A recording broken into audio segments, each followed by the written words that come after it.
Hello students, at first very nice good morning to all of you. And last time we started the lecture chapter, that is some basic concept in chemistry, and we already discussed mole and the concentration terms like molarity, mole fraction and molality last time, and did numericals also. So today one of the most important topic I am going to discuss, that is normality. तो बेटा normality को discuss करने से पहले हमें पता होना चाहिए कि वैलेंसी फैक्टर क्या होता है, बेसिसिटी क्या होता है, इक्विवेलेंट मास क्या होता है। तो मैं इक्विवेलेंट मास से स्टार्ट करूँगा, कैसे कैलकुलेट करते हैं हम डिफरेंट स्पीसीज़ के लिए। फिर आपको बताऊँगा वैलेंसी फैक्टर कैसे निकालते हैं, बेसिसिटी क्या होती है, तब हम नॉर्मेलिटी भी आएंगे। उससे रिलेटेड आप लोगों को एक डीपीपी करनी होगी, ठीक है ना, जो मैं आपको सेंड करूँगा। चलो जी स्टार्ट करते हैं। तो बेटा हम लोगों ने जैसे मोलिकुलर वेट निकाला था, वैसे हमें पता होना चाहिए कि इक्विवेलेंट वेट क्या होता है।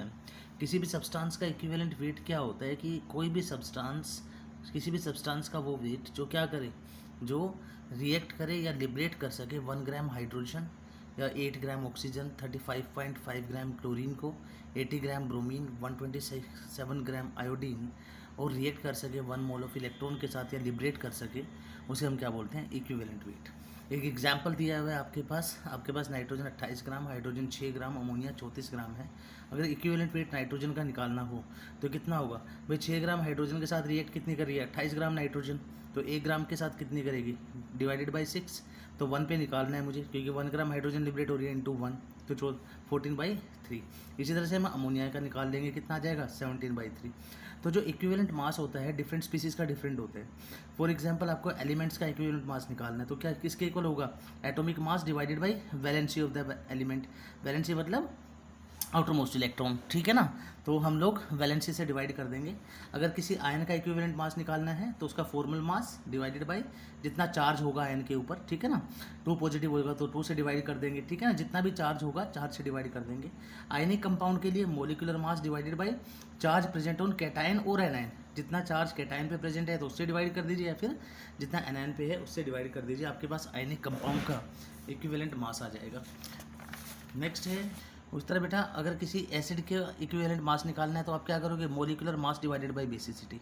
अब आपको पता होना चाहिए कि बेसिसिटी क्या होती है। बेसिसिटी होता है कि कोई भी एसिड कितने H पॉजिटिव डोनेट कर सकता है on complete ionisation in aqueous solution. यानी एसिड को जब वाटर में डालेंगे तो जितने H पॉजिटिव देगा वही उसकी बेसिसिटी होगी, या फिर मैं कह सकता हूँ जितने हाइड्रोनियम आयन बनाएगा ऑन कंप्लीट आयनाइजेशन वो उसकी बेसिसिटी होगी।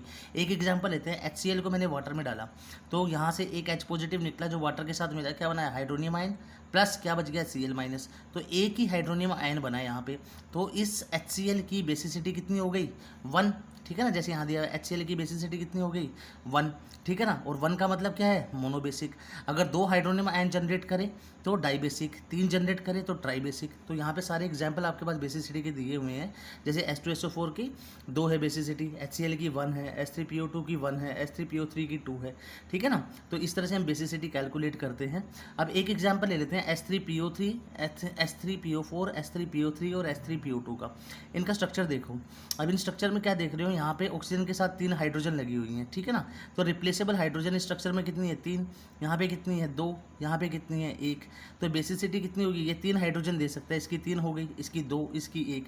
भाई ये हाइड्रोजन नहीं निकलेगा क्योंकि ये स्ट्रॉन्ग बॉन्ड बना रहा है किसके साथ? फॉस्फोरस के साथ। और यहाँ पे दोनों हाइड्रोजन बाहर नहीं निकलेंगे, सिर्फ ये हाइड्रोजन रिप्लेस होगा, ठीक है ना। तो ये कंपटीशन में पूछा हुआ क्वेश्चन है यहाँ पे कि नंबर ऑफ रिप्लेसेबल हाइड्रोजन बताइए, H3PO4 में कितने होंगे, PO3 में कितने होंगे, और H3PO2 में कितने होंगे।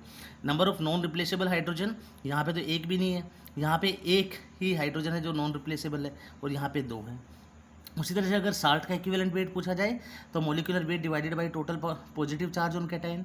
अगर एसिडिक साल्ट का पूछा जाए या बेस का पूछा जाए तो directly formula you can apply over here. तो मेन चीज़ आप लोगों ने क्या सीखी? बेसिसिटी यहाँ पे सीखी, ठीक है ना।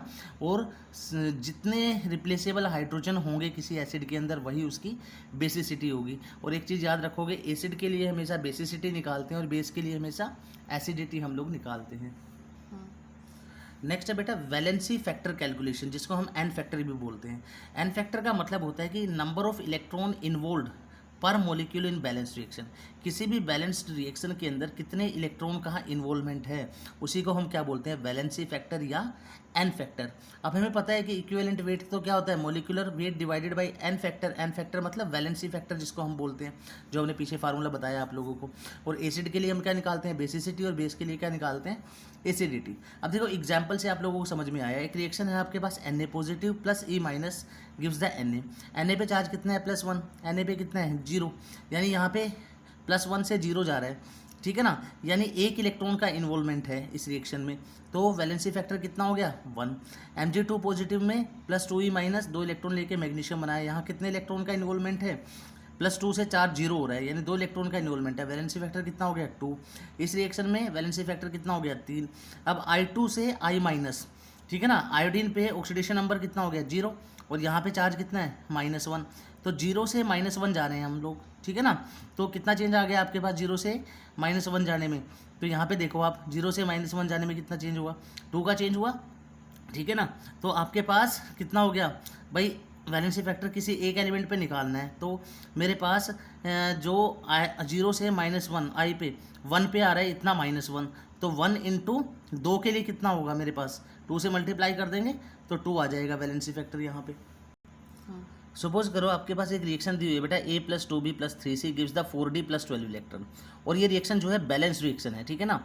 अब इस बैलेंस रिएक्शन में सबसे पहले देखो नंबर ऑफ इलेक्ट्रॉन कितने इन्वॉल्व है, 12, 12। अगर आपसे कॉम्पिटिशन में पूछे कि वैलेंसी फैक्टर रिएक्शन में A के लिए बताओ कितना होगा, तो A के लिए कितना हो जाएगा, 12, जितने इलेक्ट्रॉन इन्वॉल्व हैं डिवाइडेड बाई उसका स्टोइचियोमेट्रिक कोफिशिएंट कितना है, 1, तो 12 आ जाएगा। B के लिए निकालो, 12 डिवाइडेड बाई स्टोइचियोमेट्रिक कोफिशिएंट कितना है, 2, 6 आ गया। इस तरह इसका निकालो C का वैलेंसी फैक्टर, 12 डिवाइडेड बाई 3, 4। इसी तरह D का निकालो। तो बेसिकली मेरे पास वैलेंसी फैक्टर क्या होता है कि नंबर ऑफ इलेक्ट्रॉन इन्वॉल्व, कितने इलेक्ट्रॉन इन्वॉल्व हैं डिवाइडेड बाई स्टोइचियोमेट्रिक कोफिशिएंट, ठीक है ना, पर मोलिक्यूल निकालते हैं हम लोग। उसी तरह से अगला एग्जांपल देख लीजिए, HSO4 minus gives the H2SO8, और वो वैलेंसी फैक्टर पूछ रहा है आपसे। तो सबसे पहले तो D1 रिएक्शन को आपको बैलेंस करना है। अब इसको हम 2 से मल्टीप्लाई करेंगे, 2HSO4 minus gives the H2SO8। अब 2 माइनस यानी 2 इलेक्ट्रॉन क्या कर रहे हैं, लॉस कर रहे हैं यहाँ पे, +2E माइनस। अब स्टोइचियोमेट्रिक कोफिशिएंट कितना है यहाँ पे, रिएक्टेंट का कितना है, 2, प्रोडक्ट का कितना है, 1। तो वैलेंसी फैक्टर अगर वो आपसे पूछे क्वेश्चन में कि HSO4 माइनस का वैलेंसी फैक्टर बताओ, तो कितना होगा भाई, रिएक्शन में इलेक्ट्रॉन का इन्वॉल्वमेंट कितना है, 2, डिवाइडेड बाई स्टोइचियोमेट्रिक कोफिशिएंट कितने हैं, 2 डिवाइडेड बाई 2, 1 आ गया। अगर आपसे पूछे H2SO8 का बताओ, तो रिएक्शन में इलेक्ट्रॉन इन्वॉल्वमेंट कितना है, 2, स्टोइचियोमेट्रिक कोफिशिएंट किसका कितना है इसका, 1 डिवाइडेड बाई 1, तो कितना आ जाएगा, 2 आ जाएगा। उसी तरह से वैलेंसी फैक्टर आयंस का कितना होता है, जितना चार्ज होता है किसी के ऊपर, जैसे Na पॉजिटिव, A की प्लस चार्ज है, तो वैलेंसी फैक्टर कितना हो गया, +1। मैग्नीशियम 2 पॉजिटिव पे चार्ज कितना है बेटा, 2 पॉजिटिव, तो वैलेंसी फैक्टर कितना हो गया, 2। एल्युमिनियम 3 पॉजिटिव पे चार्ज कितना है, +3। भैया 3 इलेक्ट्रॉन लेके क्या कर सकता है, भैया 3 इलेक्ट्रॉन लेकर Al3 पॉजिटिव 3 इलेक्ट्रॉन लेगा तो एल्युमिनियम बनाएगा, 3 इलेक्ट्रॉन का इन्वॉल्वमेंट है यहाँ पे, तो वैलेंसी फैक्टर कितना हो गया यहाँ पे, 3। उसी तरह से अगर साल्ट पे पूछा जाए आपसे वैलेंसी फैक्टर, तो किसके इक्वल होगा, टोटल नेगेटिव चार्ज और टोटल पॉजिटिव चार्ज, या तो आप नेगेटिव चार्ज काउंट कर लीजिए या पॉजिटिव चार्ज। जैसे NaCl है, Na पे कितना चार्ज है, पॉजिटिव, Cl पे माइनस, तो Na पे कितना है, पॉजिटिव, या तो पॉजिटिव चार्ज कंसीडर करो या माइनस, तो कितना हो गया वैलेंसी फैक्टर, 1। MgCl2, यहाँ पे Mg पे कितना चार्ज है, +2, और 2 Cl पे कितना हो जाएगा, 2 माइनस, ठीक है ना, तो प्लस चार्ज कितना हो गया, +2, तो मेरे पास वैलेंसी फैक्टर कितना हो गया, 2। यहाँ पे एल्युमिनियम में कितना चार्ज है, 3 पॉजिटिव, तो वैलेंसी फैक्टर कितना हो गया, 3। एल्युमिनियम सल्फेट, एल्युमिनियम पे कितना चार्ज होता है, 3 पॉजिटिव, तो 2 एल्युमिनियम पे कितना हो जाएगा, 2 × 3 कितना आ जाएगा, 6। तो कहने का मतलब ये है कि वैलेंसी फैक्टर क्या होता है कि कितने इलेक्ट्रॉन किसी रिएक्शन में इन्वॉल्व हैं पर मोलिक्यूल, उस पर हम कैलकुलेट करते हैं वैलेंसी फैक्टर, जो बहुत इंपॉर्टेंट है इक्विवेलेंट मास निकालने के लिए। जब हम निकालते हैं इक्विवेलेंट मास क्या होता है, molecular weight divided by N factor. N factor क्या होता है, वैलेंसी फैक्टर, ठीक है ना। जब मोलिकुलर वेट को वैलेंसी फैक्टर से डिवाइड कर देते हैं तब हमारे पास क्या आता है बेटा, इक्विवेलेंट मास आता है। तो आपको वैलेंसी फैक्टर निकालना बड़े अच्छे से आना चाहिए। बेसिसिटी क्या होती है एसिड की, वो बड़े अच्छे से आनी चाहिए, ठीक है ना। तो बेटा अब ये आपको वैलेंसी फैक्टर और बेसिसिटी अगर क्लियर हुआ है तो अब हम पढ़ते हैं लास्ट टॉपिक, नॉर्मेलिटी। नॉर्मेलिटी क्या होता है कि number of gram equivalent of the solute dissolved in per litre of the solution. 1 litre solution के अंदर सोल्यूट के कितने ग्राम इक्विवेलेंट प्रेजेंट हैं, उसी को हम क्या बोलते हैं, नॉर्मेलिटी। तो सेम मोलैरिटी की तरह ही फार्मूला है। मोलैरिटी में क्या था हमारे पास, weight by molecular weight into 1/v। अब नॉर्मेलिटी में क्या हो जाएगा, वेट बाई मोलिकुलर वेट की जगह क्या आ जाएगा बेटा, इक्विवेलेंट वेट आ जाएगा इंटू 1/v इन लीटर। अगर मैं लीटर को मिलीलीटर में लूँ वॉल्यूम को, तो मैं क्या कर दूंगा, 1000 से मल्टीप्लाई कर दूंगा, तो मेरे पास नॉर्मेलिटी का फार्मूला आ जाएगा weight by equivalent weight into 1000 by volume in millilitre. Same उसी तरह से मोलैरिटी की तरह केस नंबर 1, अगर सोल्यूट और सोलवेंट सेम है तो रिजल्टेंट नॉर्मेलिटी हम N1V1 plus N2V2 divided by V1 plus V2 से निकालेंगे, जैसे हमने मोलैरिटी में डिस्कस किया था, वहाँ पे M1V1 था। अगर डाइल्यूशन कर दे तो मोलैरिटी में हमने क्या पढ़ा था, M1V1 इक्वल टू M2V2, तो यहाँ पे क्या हो जाएगा नॉर्मेलिटी वाले में N1V1 इक्वल टू N2V2। अगर डेंसिटी और परसेंटेज वेट दिया हुआ सॉल्यूशन का, तो हमने मोलैरिटी वाले में क्या पढ़ा था, molarity equal to 10 into D into percentage by weight divided by gram molecular mass. लेकिन यहाँ पे नॉर्मेलिटी में हम क्या करेंगे, बस मोलिकुलर मास की जगह ग्राम इक्विवेलेंट मास लगा देंगे और मोलैरिटी की जगह नॉर्मेलिटी लगा देंगे। और परसेंटेज कैसे निकालते हैं, किसी भी का भी weight of solute divided by weight of solution into 100। और आपको पता होना चाहिए कि नंबर ऑफ इक्विवेलेंट जो है वो इक्वल होते हैं n इंटू वी, और number of milliequivalent equal होते हैं n इंटू वी जब ml में दिया हुआ हो।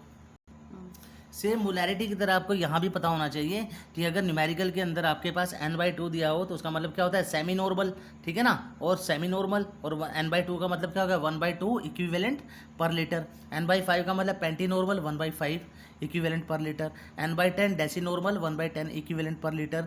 उसी तरह से centi normal, milli normal, normal, penta normal, deca normal. जब इस तरह की टर्म्स न्यूमेरिकल में आ जाए तो इमीडिएटली आपके दिमाग में जाना चाहिए कि सेंटी नॉर्मल का मतलब क्या होता है, n/100 या 1/100 इक्विवेलेंट पर लीटर, ठीक है। And the last relation is between normality and molarity for acid. अब नॉर्मेलिटी का फार्मूला अभी अभी हम लोगों ने पढ़ा, क्या होता है, weight by equivalent weight into 1000 by volume of solution in millilitre. अब एक चीज़ याद रखना, मोलैरिटी में हमने क्या लिया था, वॉल्यूम ऑफ सॉल्यूशन। मोलैरिटी में हम लोगों ने क्या लिया था, वेट ऑफ सोलवेंट।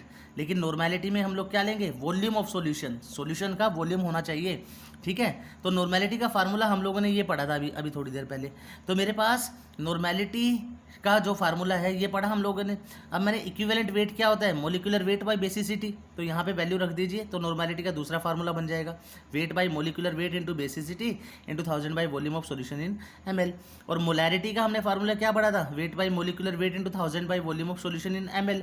इस वैल्यू को उठा के इक्वेशन नंबर 2 में रख दीजिए, तो आपके पास n की वैल्यू कितनी आ जाएगी, मोलैरिटी इंटू बेसिसिटी, ठीक है ना।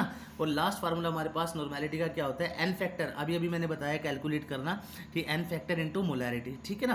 तो नॉर्मेलिटी हमें निकालनी आनी चाहिए, और इसके बेस पे मैं आप लोगों को एक DPP दूंगा, ठीक है, जो आपको सोल्व करनी है अब, ठीक है बेटा। Thank you very much.